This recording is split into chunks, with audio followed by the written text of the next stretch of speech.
And you have a picture? Good morning, Deborah Leanne. I think that may have started before we were ready, but good morning, Suzanne. Um, Day two This of is us discussing the Gene Key 55. Yes, yes, Richard Rudd from Gene Keys. Richard, from Richard Rudd Gene Keys. And this, we spent a lot of time talking about the collective, human, and also very personal shadow of being a victim, victimization, and how a lot of times we think of it as that we're a victim to outside or external circumstances like the wars going on or the fears of climate change, whereas there's a lot of things that we are victim to within our own energy, physical, emotional, and mental systems.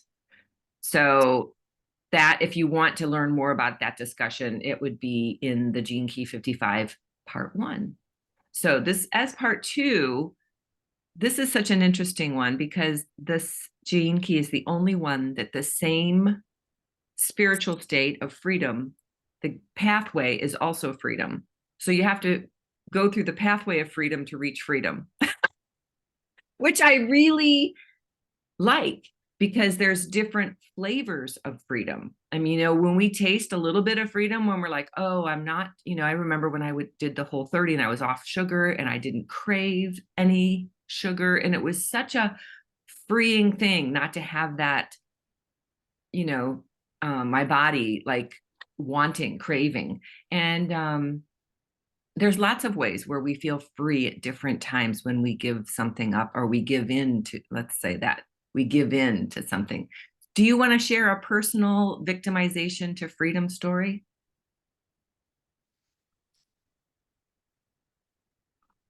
Me and technology. Oh, yeah, that's a good one. That's a good one. Yeah, share a little bit about what that meant. So, I was giggling with myself because I've accomplished a lot of things in my life. But I will say this whole thought of, can I keep up with the technology? Can I do this? Oh, and for this several years, I've just been resistant to putting something out there because I am so impermanent. I just keep moving all the time. And then and the victim part was, I don't know how to do it, you know, but who says I can't learn? Like, Right. come on. And that it's permanent. I remember Right. I remember one of my coaches telling me that one time that what you put out there doesn't have to stay out there. That's who you are now. It's kind of like we post photos, Right. but we don't It's go back and go, oh, this is my photo of 10 years ago. So I was a completely different person. No, you can see that in the photo. right. So you can change it, you can edit it. But there was this fear that I couldn't figure it out. And the only person that was putting that on me was Yeah. And and being a so victim to that kept you yeah. less visible, less available, less in service to those who are wanting to work with you. But even more so, it kept you in your own little bubble of being a victim.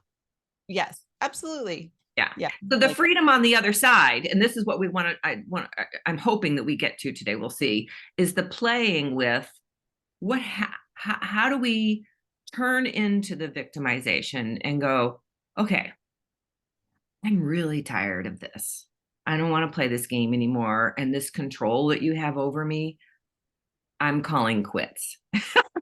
yeah, any time when we kind of disempower ourselves, anytime, that is giving our power away, and you can get caught in that drama, and it's icky sticky, and it's I don't want to say it's bad, it's just okay, yeah, you see it, but you can see it. That is the point. And once you see it, you can't not see it, and you can move in a different direction. Yeah. I love this quote from Richard, when it's talking about the reactive nature. like when you're blaming someone else, the first one, the other tendency is to be, the repressive nature tends to be complainy, that's probably like, I can't do this, or whatever you want, a story you want to go in your head. The reactive nature is the blaming one, and three fingers are pointing right back at you. But the thing is he says, from the reactive side, the true freedom occurs when the arrows of blame are caught in midair right before they reach their target. That is such a great image for me to imagine, like, oh, I didn't really want to do that. It's like, yeah, it's not their fault. It's nobody else's. And the other thing that I want to revisit from yesterday is victimization is it is the need for external validation. And we all need, on some level, to feel like we belong. But how much of that are we trying to get externally? And how much of that are we able to create internally? And I think that we're like the whole thing with technology for you, it was a battle within you. It wasn't about the people creating the software for the websites and the da-da-da. Not at all. And it's funny that you can manage all the social media apps, which to me, sometimes I just can't. And that's mine. I admit it. I'm not a victim to it. I feel free when I don't have to play in that playground. And which is why I just stopped, being part of it, I think, on a subconscious level for me is being seen. And so there's been this, how do I want to show up? And then I'm like, oh, honey, you show up in many different ways. Yeah. So how does that victim story, how does that, I know I can understand. I want to try to tie together for all of us where fears like that go into the big mother fear of being victim, of not trusting the universe, of whatever. And because when we can start recognizing it, that's when we can shift our awareness and shift into the freedom, right? Well, the only thing I can think is, there's that fear of failure. I mean, when I look at it, it's the most ridiculous. It's just ridiculous. Yeah, you can laugh at it now, but it was such a I felt like I was need. It was a need for you to stay small. And you were victim to that fear. That's the key. I mean, the fear is going to maybe never go away of being seen. However, how do we not be a victim to it? And this is what the big question for me, listening to this over and over and over, reading it over and over and over, because I'm trying to glean bits and pieces here, is where are we in playing the victim? Where do we play? In what ways do we play victim? In what way are we using that as an excuse to be right whole self? And so to help other people, that was my example. What's an example that you could share with everybody? Oh, I have a big one, that it is that I have to do it all myself over and over and over. And then I get to play the victim, right? Because nobody's helping, because I didn't ask. But so I get to be right over and over again. But that victim story for 60 years has been my mantra of, if you want it done well, you have to do it yourself. If you want it done right, you do it yourself. It's not worth it asking anybody else to do it because they don't want to do it. I have all these, I don't even ask because I have all these excuses for all y'all. I'm like making excuses for you. So what kept me playing a victim is that then I'm exhausted because I'm carrying everybody's crap and I'm taking care of all of the stuff and I'm running the whole family and that, which is when I gave the big sister job to my younger sister, I don't know, 5 years ago or something. I was like, you've got it. I don't want to be it anymore. She's like, okay. She has stepped right into running the family, doing all the family gatherings. I'm like, man, she's good at it. I should have stepped aside a long time ago. So that was I feel like it ties back into all kinds. I can look at where, but this is the thing. We don't need to know where these come from. We don't need to understand why. We just need to recognize, oh, that is an old pattern. Mm-hmm. I don't want to be a victim to that anymore. What Right. would it feel like to turn that around? And I love how he says, like, sometimes coming into these sideways versus trying to attack them from above or Right. below or whatever, Right. but Right. coming in going, hello, victimhood, you don't feel so good anymore. And in this particular case, I'm willing to give this one up. Not all of them. I still have all the kinds of my own stuff, but that one of having to do it all myself, you've seen. I just in our little School of Light collective thing, I finally stepped up and said, I need help with this thing. Thank you for pushing me on that. So, and what a freedom it is. I know it's not easy for everybody to step up and take on part of that, but I am like, yeah, I don't need to carry it for everybody. Well, and this is the thing. I think I talked a little bit about it yesterday, is that, man, if we just could own our own, like not worry about where anybody else Oh is. yeah. Should we stop worrying about everybody else? Like, let's dive into where we're at and how we show up. I mean, because Yeah. we're only responsible for how we show up. Yeah. Yeah. And that's enough. Thank you. I don't know why I think I need to be responsible for anything else. So that's a big one for me that kind of came to its head. And what I really like is throughout the transmission of this gene key, whether you did the reading of the book or the listening to the 64 ways, which is just a different way of hearing it because it's an oral transmission, there one of the biggest things that I have been feeling for a long time is this intensity of how quickly we are evolving. I mean, we can feel it almost in our bodies because our need for sleep, exercise, food, what we're eating is all changing.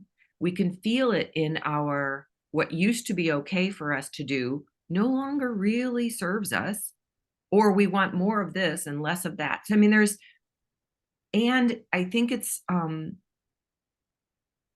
for the work that I'm doing right now, we're feeling this energy pulling us forward.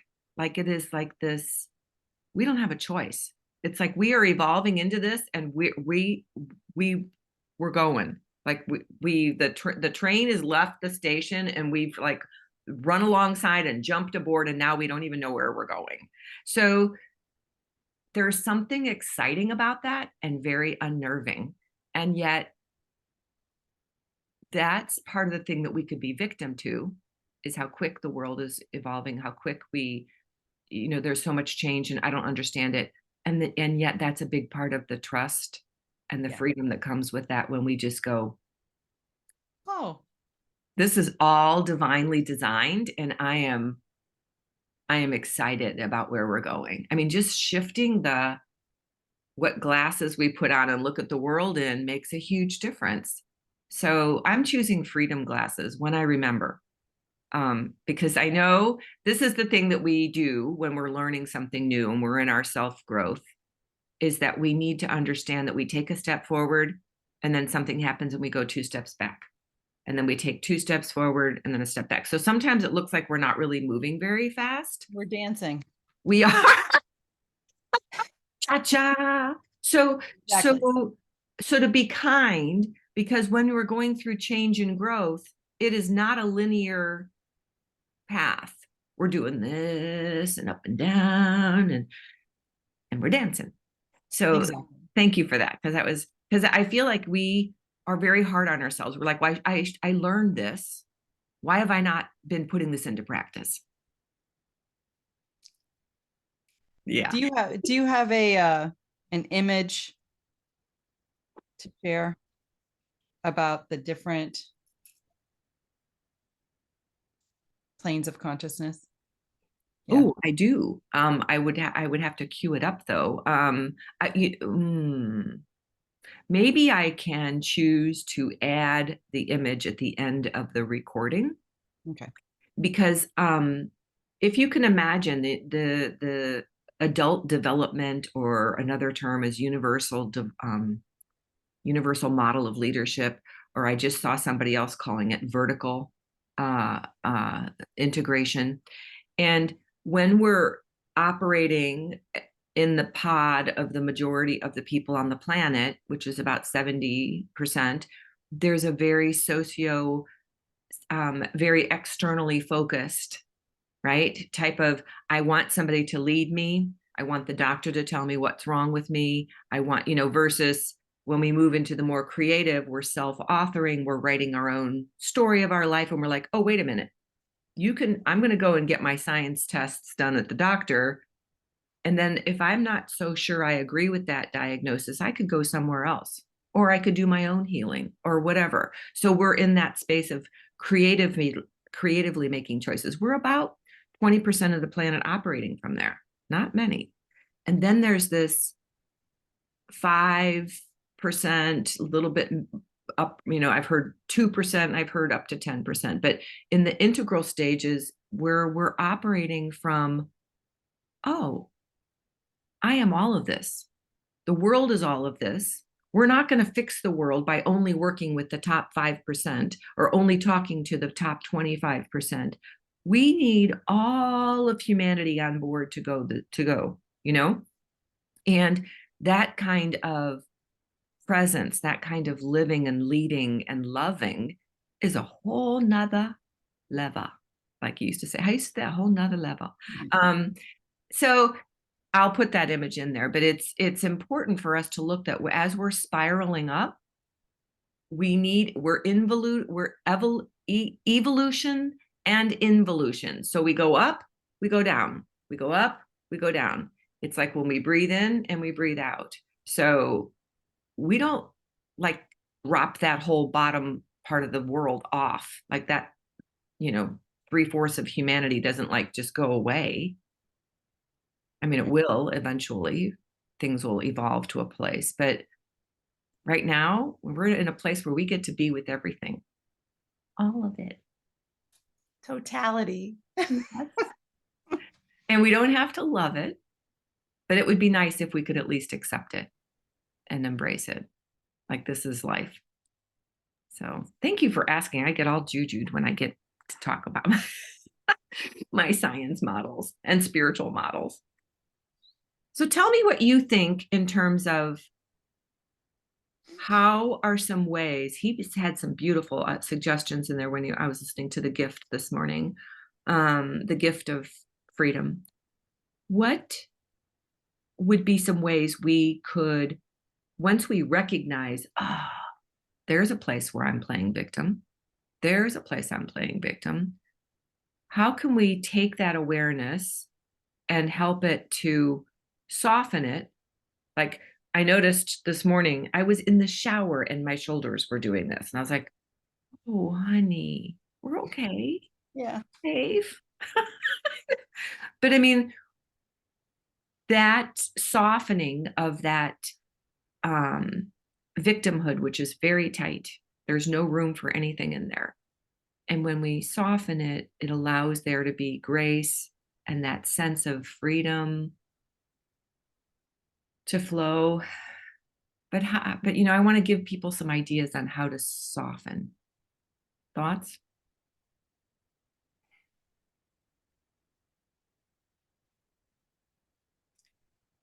Well, I think a lot of our power comes from our emotions. So being probably in check with how we're feeling and recognizing, is it ours? Is it truly ours? Is it something that we are working through, or are we picking something up like an antenna from the collective? So that's, I think, is a very important aspect, because we could be spun up for numerous reasons, and some of them aren't even ours. And then we're like, wait a second, I didn't take that.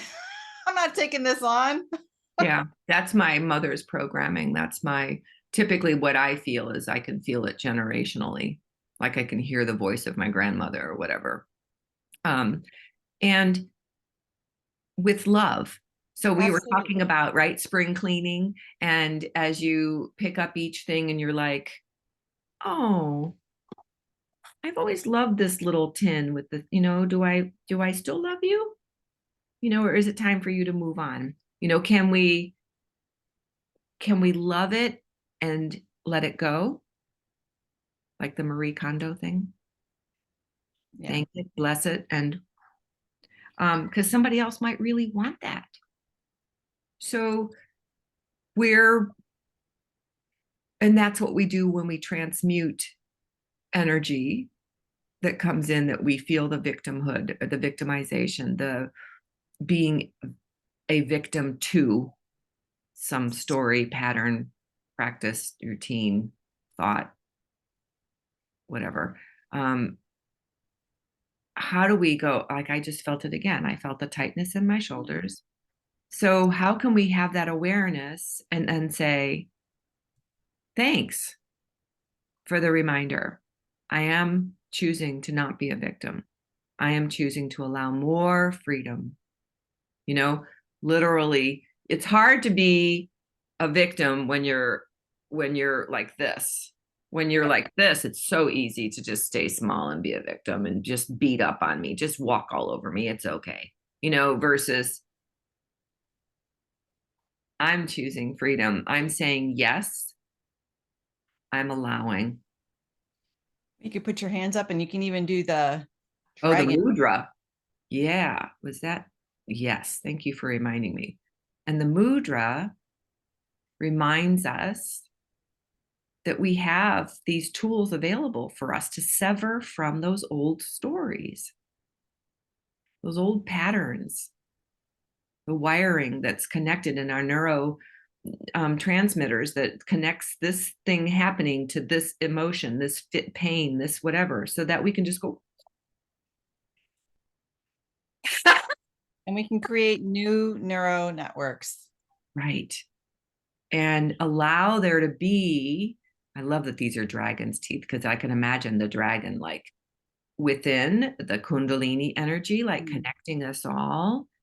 And that is loving energy. And that's the thing that we're choosing now, is the fear-based operating system or the love operating system. I just had that conversation with a brother who is conservative and has some very interesting theories on what's going on in the planet. And I chose not to go there with him, but we did talk about planting trees, and he was cool about that. But the other thing is that I said, I'm choosing to look at the world through a love operating system, not a fear operating system. And you could see, like, yeah, me too. So it was like it opened something in him. Mhm. And I thought, oh, can we do this more? Because I was playing victim to his energy, and I didn't want to, and I didn't want to be around it. So I chose for a long time not to be around him. And now I'm going, whoa, we're all in this together. So Yes. thank you for the reminder of the mudra. Yes. Any other ways that you would tap into, feel the beauty of excuse my phone alarm, tap into the beauty, feel the freedom, so that we can amplify it? Because I think we want to start literally cultivating our muscle for freedom. Yeah. And I think each one of us comes through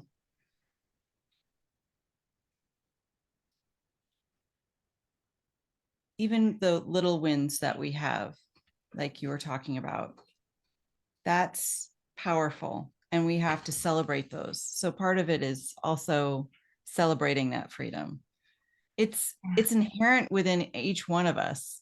It's choosing to recognize it. Yeah. It's a God-given, we talk about it, it's a God-given gift, freedom. Oh, and you do it in your play shops, Mhm. right? With just the freedom of play and interpreting through our fingers and hands, some kind of we don't have to like know what the art is. And when we were kids, we didn't have to know what it looked like and what we were creating. We just did it for the fun of it. And then we get older and we're like very discriminating, like, well, that doesn't look like a tree anymore, so I'm not an artist, I'm going to stop. So play with your voice, and that's the other thing that you do. So there's a couple ways where you bring people back into their innocence and into giving them the permission to feel that freedom. And that's beautiful. And I think that, yeah, so it's not just the awareness of where that I'm choosing freedom, but what would freedom feel like to me? Right. I want to go out and be in the sunshine today. It is going to be 68 degrees here, and it was hard to figure out what to wear because this morning it's still cold. But I'm wearing like this cotton shirt. So where we need each other, and this is where I'm going to do another, just before we close, talk about the importance of coming together in community, is we very often don't get there on our own. We need to be reminded, or in the space where it's safe for us to practice, the self-awareness, and then the gentleness and the kindness and compassion of that guidance back into, there it is. There it is. There we are. Yeah. So community is important for that. We are not designed to do this work on our own. And very often we feel that we don't have the community, like our friends are in a different space, or our partner may not be on board with some of the things that we're feeling and experiencing, and we don't know where to go and talk about it. So thank God for this, what was my metamorphics group became the School of Light Collective, that is opening its doors to be part of a bigger collective and community. And I'm excited to see where that goes. Yeah, me too. So, anything else you want to say about this? I just want to hang out in freedom for a little bit, to be honest. Yeah, exactly.